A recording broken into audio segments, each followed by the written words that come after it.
I ran a presidential campaign in 1992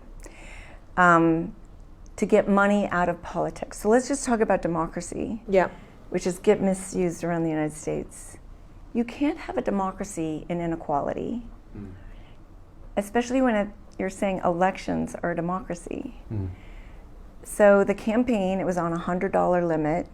The only message of the campaign was, if you don't get money out of politics, it doesn't matter what you care for because the money will win, which is what we live in right now.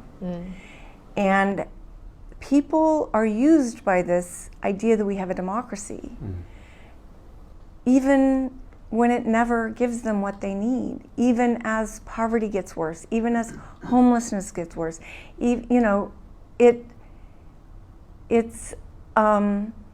so battered, and the 3.5% that have everything is what they want and think is possible, the American dream, that they keep looking up at this possibility and not recognizing the horror that they actually live in, the violence to life that it actually is, that people, I mean, look, I look at my grandkids and I just can't believe the level of anxiety they live in.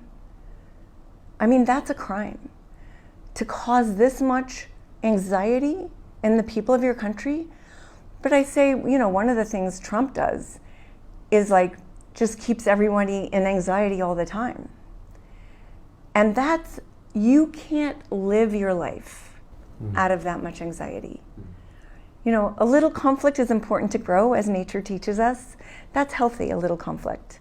But when conflict goes at a different level, when it's an anxiety and that's all you're living out of, it's not useful to life, it's devastating to life. It creates diseases, creates inflammation in your body, it creates an alienation to each other. In the United States, 70% of young people are alienated from each other, even as they think they're connected.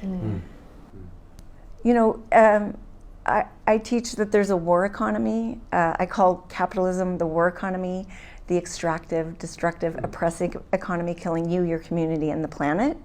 And then there's a peace economy, the giving, sharing, caring, thriving, relational, resilient economy without which none of us would be alive. It is the economy, socialism, that is about care of each other. It is literally a culture. An economy means the making of home. Capitalism is destroying home.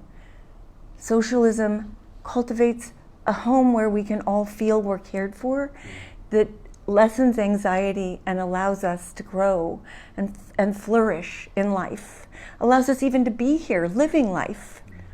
When I see the people that I'm up against in the streets, I call them Zionist zombies, because they're literally alive but not.